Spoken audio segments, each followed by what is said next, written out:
बच्चों, कैसे रहा आपका प्री बोर्ड का पेपर?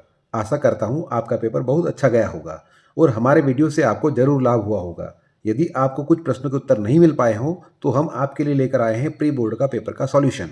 यदि आपने चैनल को सब्सक्राइब नहीं किया है तो इसे सब्सक्राइब जरूर कर लें, जिससे बायोलॉजी की अपडेट आप तक पहुँचती रहे। तो आइए अब देखते हैं प्री बोर्ड प्रश्न पत्र का हल। इसमें सबसे पहला प्रश्न पूछा गया था बहुविकल्पी प्रश्न। इसमें पहला प्रश्न देखिए आप, जायंग का वह भाग जो परागकण को ग्रहण करता है क्या कहलाता है बच्चों? तो इसका उत्तर आएगा वर्तिकाग्र। दूसरा, बीज विकसित होते हैं, तो बच्चों इन चार ऑप्शन में से क्या आएगा? बीज का विकास बीजांड से होता है। अगला प्रश्न देखें, निम्नलिखित में से यौन जनित रोग नहीं है, तो बच्चों इनमें से कौन सा रोग यौन जनित नहीं है? एनीमिया यौन जनित रोग नहीं है बच्चों। ऑन्कोजिन की सक्रियता से होने वाला रोग है कैंसर। अगला देखें, आनुवंशिक अभियांत्रिकी में आणविक कैंची की तरह उपयोग में किया जाता है, किसको उपयोग किया जाता है आणविक कैंची की तरह? तो चौथा ऑप्शन देखिए बच्चों, रिस्ट्रिक्शन एंडोन्यूक्लियस, जिसको अपन प्रतिबंधन एंडोन्यूक्लियस एंजाइम कहते हैं। अगला प्रश्न देखें, एक विवाहित जोड़े संतान का सोच रहे हैं, इस भावी संतान के पुत्र होने की संभावना कितने प्रतिशत होगी बच्चों? तो बताइए कितने प्रतिशत होगी? बिल्कुल सही, 50% है ना। अगला प्रश्न देखें, दूसरा प्रश्न रिक्त स्थानों की पूर्ति था बच्चों। तो भ्रूण और गर्भाशय के बीच संवहनी संपर्क बनाने वाली रचना को हम अपरा या प्लेसेंटा कहते हैं।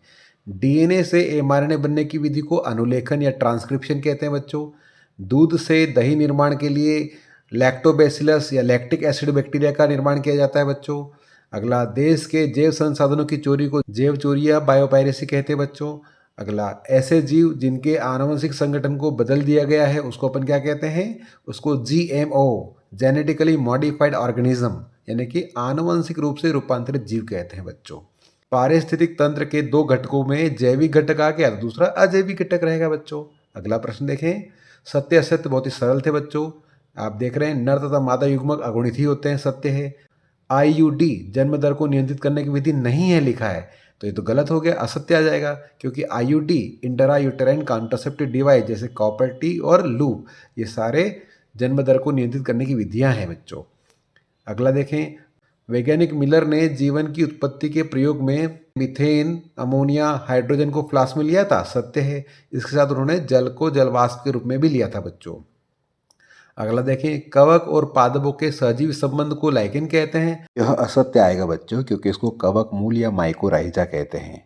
अगला देखें, आरएनए अंतरक्षेप सभी यूकेरियोटिक जीनों में कोशिकीय सुरक्षा की एक विधि है, सत्य है बच्चों।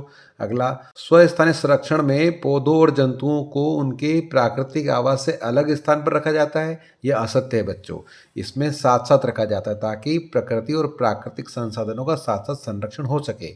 अगला देखिए प्रश्न, सही जोड़ियाँ थी, तो सही जोड़ियों में आप देखिए कॉलम अ और कॉलम ब को, तो आप मिलाइए। पहला जो है ध्रुवीय काय, इसका क्या उत्तर आएगा बच्चों? आप जानते हैं ध्रुवीय काय का निर्माण अंड जनन में होता है। दूसरा, आरबन कोडान एयूजी है बच्चों। एलर्जी आईजीई प्रकार की प्रतिरक्षा के लिए है। क्लोनिंग संवाहक, इसके लिए क्या आएगा बच्चों? तो इसका उत्तर आएगा PBR 322। और परजीविता में सामने ही लगा हुआ है प्लस माइनस, ये एक प्रकार का ऋणात्मक अन्योन्य क्रिया है बच्चों, तो उत्तर क्या आएगा आपका? देख लीजिए। अगला प्रश्न देखें आप, एक शब्द वाक्य में उत्तर लिखिए। गर्भावस्था में आनुवंशिक विकारों का पता लगाने की विधि को क्या कहते हैं बच्चों? तो इसको हम एमनियोसेंटेसिस या उल्बवेधन कहते हैं बच्चों। अगला प्रश्न देखें, ड्रायोपिथेकस और रामापिथेकस में क्या अंतर है बच्चों? तो ड्रायोपिथेकस वानर जैसे थे जिनके हाथ और पैर बिल्कुल लंबे लंबे थे, ठीक है, जबकि रामापिथेकस मानव जैसा था जिसके हाथ पैरों से छोटे थे, ठीक है, और कुछ हद तक यह सीधा चलता था। तो अगला देखें, एक शैक्षणिक भ्रमण के दौरान एक विद्यार्थी को अचानक श्वास लेने में परेशानी होती है तथा वह बहुत अधिक चीखने लगता है। इस प्रकार की अनुक्रिया को हम क्या कहते हैं बच्चों? तो इसको अपन एलर्जिक क्रिया कहते हैं। अगला प्रश्न देखें, इंसुलिन की दोनों चेन किस बंध द्वारा जुड़ी रहती है? तो बच्चों ये डाइसल्फाइड बंध के द्वारा जुड़ी रहती है। अगला प्रश्न, IUCN का पूरा नाम international union for conservation of nature and natural resources. अगला देखें बच्चों, कॉपर टी एक आदर्श गर्भ निरोधक है, तो इसके बारे में मैंने यूट्यूब चैनल पर पहले से वीडियो डाल रखे हैं, आप देख सकते हैं बच्चों। अगला प्रश्न देखें, किसी व्यक्ति को यौन संचारित रोगों के संपर्क में आने से बचने के लिए कौन से उपाय अपनाना चाहिए? कोई दो उपाय लिखिए। तो मैंने यहाँ पर काफ़ी पर्याप्त मात्रा में उपाय दे रखे हैं, आप कोई भी दो उपाय इसका लिख सकते हैं। अगला प्रश्न देखें, नर मधुमक्खी में 16 गुणसूत्र होते हैं जबकि उसकी मादा मधुमक्खी में 32 गुणसूत्र होते हैं। कोई 2 कारण लिखिए। तो बच्चों सबसे पहली बात आप जानते हैं नर मक्खी जो होता है वह अगुणित होता है क्योंकि वह अनिषेक जनन से उत्पन्न होता है। अनिषेचित अंडाणु से ही उसका निर्माण हो जाता है, इसलिए उसके गुणसूत्र की संख्या अगुणित रहेगी 16। जबकि मादा मक्खी यानी कि श्रमिक और रानी मक्खी जो होती हैं, दोनों मादा मक्खी होती है, दोनों का निर्माण निषेचन के पश्चात होता है, अतः गुणसूत्र की संख्या कितनी हो जाएगी? डबल हो जाएगी। तो इसमें गुणसूत्र की संख्या 32 रहेगी। अगला प्रश्न देखिए बच्चों, एक व्यक्ति रेलवे ड्राइवर के पद के लिए प्रार्थना पत्र देता है किंतु वह रेलवे सिग्नल के रंगों को नहीं पहचान पाता, क्यों? कारण लिखिए। तो बच्चों बहुत ही सिंपल सा उत्तर है इसका, वह वर्णांधता का रोगी है और वर्णांधता के रोगी को रेलवे में नहीं रखा जाता क्योंकि वो रंगों में भेद नहीं कर पाता। जो सिग्नल होता है, रेड सिग्नल, ग्रीन सिग्नल, उसको पहचान नहीं पाएगा तो दुर्घटना होने की संभावना ज़्यादा रहती है, इसलिए ऐसे व्यक्ति को रेलवे में नहीं रखा जाता है। ठीक है, अगला प्रश्न देखें। पहचान कर लिखिए कि जोड़े किस प्रकार के होते हैं, समजात या समवृत्ति अंग। तो बच्चों इसका वीडियो मैं पहले से अपलोड कर चुका हूँ। ऑक्टोपस की आंख और स्तनियों की आंख एक प्रकार का समवृत्तीय अंग है बच्चों, क्योंकि इनकी कार्य एक समान है किंतु बनावट अलग अलग है। अगला प्रश्न देखें। बोगनविलिया के कांटे और कुकुरबिटा के प्रतान, ठीक है, ये देख रहे हैं चित्र, यह वीडियो में पहले अपलोड कर चुका हूँ। बोगनविलिया के कांटे और कुकुरबिटा के प्रतान दोनों समजात अंगों के उदाहरण है बच्चों, क्योंकि इनकी उत्पत्ति और रचना समान होती है, कार्य भिन्न भिन्न होता है। ठीक है, यह अपसारी विकास को प्रदर्शित करता है। अगला प्रश्न देखें। किसी समष्टि में एक जीन के एलील की आवृत्तियां पीढ़ी दर पीढ़ी एक समान रहती हैं, कारण को हार्डी-विनबर्ग समीकरण की सहायता से बताना है आपको।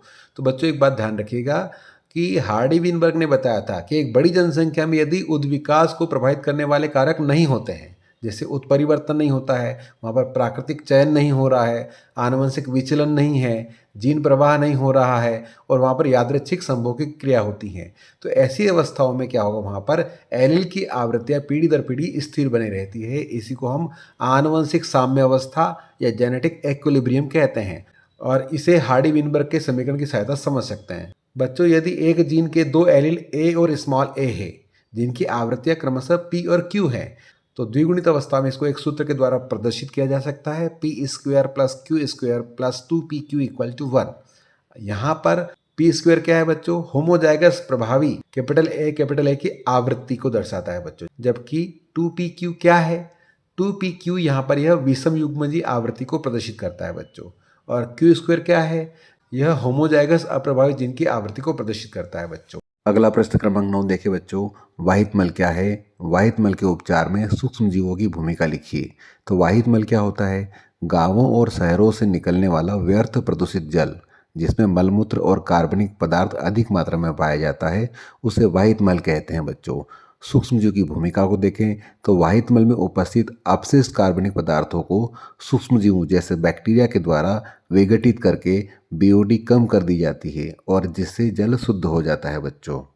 इसके अथवा में प्रश्न पूछा गया था, स्ट्रेप्टोकोकस जीवाणु द्वारा उत्पन्न होने वाले एंजाइम का नाम एवं एंजाइम का चिकित्सा विज्ञान में एक महत्व लिखिए। तो बच्चों एंजाइम स्ट्रेप्टोकाइनेज है और चिकित्सा विज्ञान में इसका महत्व रक्त वाहिकाओं में जमे थक्के को घुलने में किया जाता है, अर्थात यह क्लॉट बस्टर का कार्य करता है बच्चों। सूक्ष्म प्रवर्धन किसे कहते हैं? तो यह पौधों को उगाने की एक आधुनिक तकनीक है जिसमें किसी मूल पौधे के कुछ छोटे से भाग ऊतक के कोशिकाओं को लेकर पोषक माध्यम में वृद्धि करवाया जाता है, जिससे उसकी हजारों कॉपियां, हजारों नए पौधे तैयार हो जाते हैं, जिनको अपन क्लोन कहते हैं बच्चों। यह क्रिया सूक्ष्म प्रवर्धन कहलाती है। आगे देखें।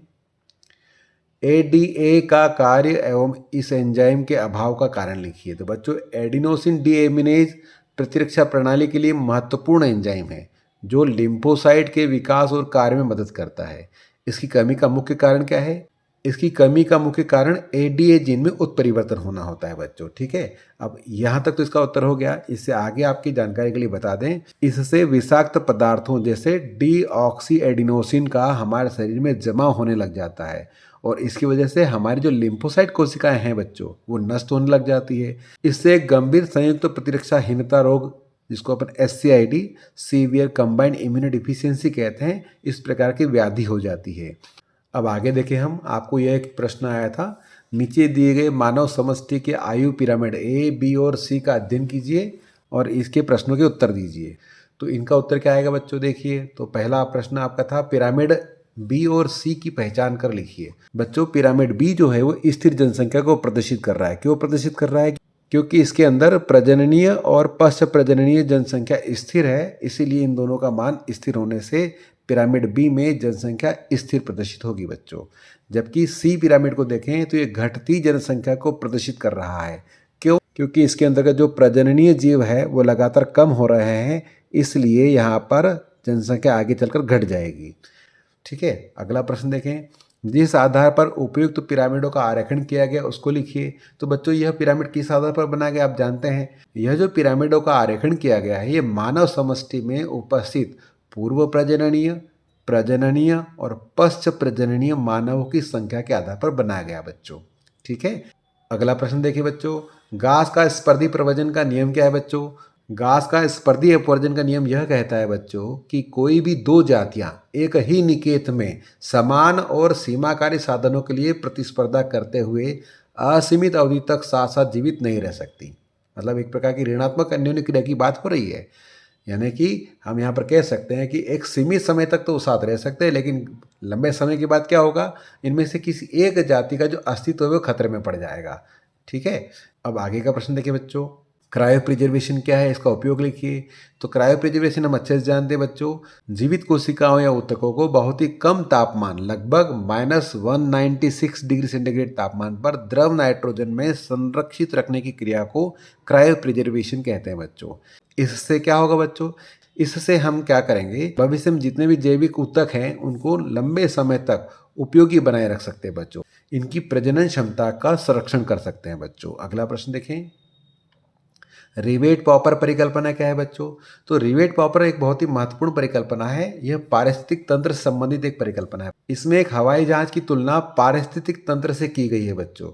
हवाई जहाज को बनाने के लिए बहुत सारी चद्दर और उसको जोड़ने के लिए रिवेट यानी कि कीलों की आवश्यकता होती है बच्चों, जिनसे मिलकर हवाई जहाज बनता है। ठीक उसी प्रकार यहाँ पर पारिस्थितिक तंत्र में रिवेट की और पुर्जों की तुलना प्रजातियों से की गई है बच्चों।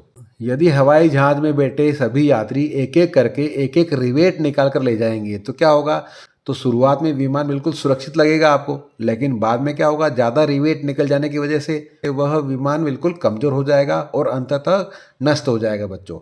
ठीक इसी प्रकार से पारिस्थितिक तंत्र में एक एक जाति बहुत महत्वपूर्ण होती है।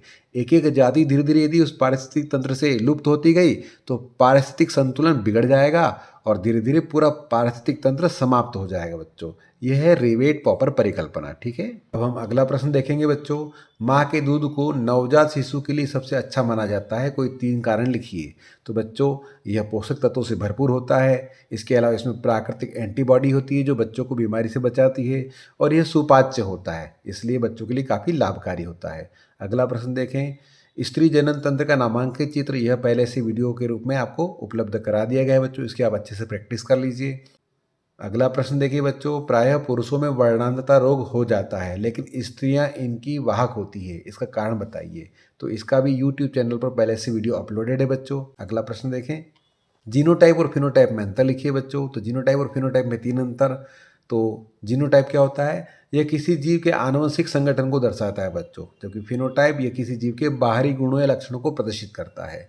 दूसरा देखिए, दृश्यता के आधार पर इसे प्रत्यक्ष रूप से आंखों से नहीं देखा जा सकता है बच्चों, जबकि फिनोटाइप को प्रत्यक्ष रूप से आंखों से देखा जा सकता है। तीसरा अंतर देखिए बच्चों, कारक, यह माता पिता से विरासत में मिले डीएनए पर निर्भर करता है और जीवन भर स्थिर रहता है बच्चों, जबकि फिनोटाइप जो है वह जीनोटाइप और पर्यावरणीय कारकों दोनों से प्रभावित होता है और समय के साथ बदल भी सकता है बच्चों। अगला प्रश्न देखें। बायोगैस क्या है, इसका उत्पादन कैसे किया जाता है। बायोगैस उत्पादन में प्रयुक्त किए जाने वाले सूक्ष्म जीव का नाम लिखिए। बच्चों इसका वीडियो यूट्यूब चैनल पर पहले से उपलब्ध है, उसे आप देख सकते हैं। ठीक है, अगला प्रश्न देखें। प्रतिजैवी को परिभाषित कीजिए। सबसे पहले खोजे गए प्रतिजैवी का नाम लिखिए और उसके औषधि महत्व को लिखिए। बच्चों इसका वीडियो भी यूट्यूब चैनल पर उपलब्ध है। ठीक है, अगला प्रश्न देखें। पारिस्थितिक पिरामिड को परिभाषित करते हुए इसके प्रकारों को लिखिए। तो बच्चों पारिस्थितिक पिरामिड एक पारिस्थितिक तंत्र में विभिन्न पोषक स्तरों के बीच संबंधों का एक ग्राफिकल प्रतिनिधित्व है बच्चों, जो पिरामिड के समान दिखाई देता है। इसमें हमेशा उत्पादकों को यानी पेड़ पौधों को आधार पर रखा जाता है, नीचे की ओर रखा जाता है, और धीरे धीरे क्रमशः शाकाहारी और मांसाहारी जीवों को उत्तरोत्तर क्रम में ऊपर की ओर बढ़ते हुए क्रम में रखा जाता है। पिरामिड मुख्य रूप से 3 प्रकार के होते हैं बच्चों, संख्या का पिरामिड, जीवभार का पिरामिड और ऊर्जा का पिरामिड। संख्या का पिरामिड सामान्यतः किसी पारिस्थितिक तंत्र में जितने भी जीव होते हैं उनकी संख्या के आधार पर उत्तर क्रम में जमा कर बनाया जाता है बच्चों। तो यह घास के मैदान में सीधा हो सकता है और वन पारितंत्र में यह उल्टा भी हो सकता है बच्चों। जबकि जैव भार का पिरामिड यह किसी पारितंत्र में पोषण स्तर पर जीवित पदार्थों की कुल मात्रा को दर्शाता है बच्चों। ठीक है, तो यह पारितंत्र सामान्यतः सीधा होता है, किंतु जलीय पारितंत्र में यह उल्टा होता है। तीसरा पिरामिड है ऊर्जा का पिरामिड, पिरामिड ऑफ एनर्जी। तो बच्चों, ऊर्जा का जो पिरामिड होता है वो हमेशा सीधा होता है, क्योंकि ऊर्जा प्रवाह के 10% नियम के अनुसार हमेशा अगले पोषक स्तर में मात्र 10% ऊर्जा ही जाती है। तो हमेशा उत्पादकों में सबसे अधिक ऊर्जा रहेगी, और जैसे जैसे आप आगे की ओर बढ़ेंगे तो ऊर्जा का मान घटता जाएगा, इसलिए यह पिरामिड हमेशा सीधा होगा। अगला प्रश्न बिल्कुल ऊर्जा प्रवाह से लिया गया था बच्चों। सूर्य एक पारितंत्र को लगभग 10 लाख जूल सूर्य का प्रकाश प्रदान करता है, यानी कि सौर ऊर्जा प्रदान करता है। पहले और तीसरे पोषक स्तरों को क्रमशः उपलब्ध ऊर्जा की मात्रा को लिखिए। तो इस उत्तर के लिए आपको ऊर्जा प्रवाह के 10% नियम, जो कि लिंडमान नामक वैज्ञानिक ने दिया था, वो पता होना चाहिए बच्चों। आप जानते हैं, हमेशा सूर्य से जो प्रकाश ऊर्जा पौधों को प्राप्त होती है उसका केवल 1% भाग ही पौधे अपने लिए भोजन बनाने में उपयोग कर पाते हैं, प्रकाश संश्लेषण के लिए उपयोग कर पाते हैं। इसके पश्चात पौधों के द्वारा जो संग्रहित ऊर्जा होती है उसका मात्र 10% भाग ही अगले पोषक स्तर पर क्रमशः स्थानांतरित होता जाता है। जैसा कि यहाँ पर प्रश्न में दिया गया है, सूर्य के द्वारा दी गई सौर ऊर्जा का मान 10 लाख जूल है बच्चों। तो पौधों को 1% ऊर्जा प्राप्त होगी, यानी कि 10,000 जूल प्रकाश ऊर्जा प्राप्त होगी बच्चों। तो पौधों के पास कितनी आ गई? 10,000 जूल। पौधे जो होते हैं वो प्रथम पोषक स्तर होते हैं बच्चों, जबकि द्वितीय पोषक स्तर पर शाकाहारी प्राणी आ जाते हैं। पौधों को खाने वाले शाकाहारी प्राणी में 10% ऊर्जा का स्थानांतरण होगा। तो 10,000 जूल का 10% बनाएंगे तो 1,000 जूल हो जाएगा बच्चों। ऐसे ही अगले पोषक स्तर पर ले जाए तो शाकाहारी प्राणियों को खाने वाले मांसाहारी प्राणी होते हैं, जिसको अपन द्वितीयक उपभोक्ता कहते हैं बच्चों। ये तृतीय पोषक स्तर का निर्माण करने वाले हैं। तो तीसरे पोषक स्तर पर मांसाहारी प्राणी आएंगे जो शाकाहारी प्राणियों को खाते हैं बच्चों। तो 1,000 जूल, उसका 10% यानी कि 100 जूल ऊर्जा तृतीयक पोषक स्तर में जाएगी। इस प्रकार पारिस्थितिक तंत्र में यहाँ पर ऊर्जा का स्थानांतरण 10% नियम के अनुसार लगातार चलता रहेगा। तो उत्तर क्या होगा बच्चों? जैसा कि प्रश्न में पूछा गया है, पहले पोषक स्तर और तीसरे पोषक स्तर पर उपलब्ध ऊर्जा का मान पूछा गया था, तो पहले पोषक स्तर पर ऊर्जा का मान 10,000 जूल आ जाएगा और तीसरे पोषक स्तर पर ऊर्जा का मान 100 जूल होगा बच्चों। ठीक है, अगला प्रश्न देखें। अनिषेक फलन और असंग जनन को परिभाषित कीजिए। दोनों प्रक्रिया में पाए जाने वाली एक एक समानता और एक एक उदाहरण को लिखिए। तो बच्चों, इसका भी YouTube चैनल पर वीडियो उपलब्ध है, आप उसे देख सकते हैं। बहुत ही सरल प्रश्न है ये। अगला प्रश्न देखें। इसके अथवा में प्रश्न पूछा गया था, एक आवृतबीजी पौधे के गुरु बीजाणुधानी की कार्ड का आरेख बनाइए बच्चों। मतलब बीजांड की संरचना का नामांकित चित्र बनाना था आपको। उसमें फनिक्यूलस, सूक्ष्म द्वार, भ्रूणकोश और बीजांड द्वितीयक न्यूसेलस का नामांकित चित्र बनाना था। इसके लिए यह चित्र आप तैयार कर सकते हैं। प्रश्न क्रमांक 18, वाटसन एवं क्रिक की द्विकुंडलित DNA मॉडल का नामांकित चित्र बनाइए बच्चों। तो इसमें आप इस चित्र की अच्छे से प्रैक्टिस कर लीजिए। इसके अथवा में प्रश्न था, यह सिद्ध करने के लिए कि DNA आनुवंशिक पदार्थ है, हर्शे और चेज ने अपने प्रयोग में जीवाणु भोजी पर कार्य क्यों किया बच्चों? इसकी व्याख्या कीजिए। तो बच्चों, हम बहुत अच्छे से जानते हैं कि जीवाणु भोजी का शरीर केवल 2 पदार्थों का बना होता है, बाहरी प्रोटीन आवरण और दूसरा शीर्ष भाग में DNA।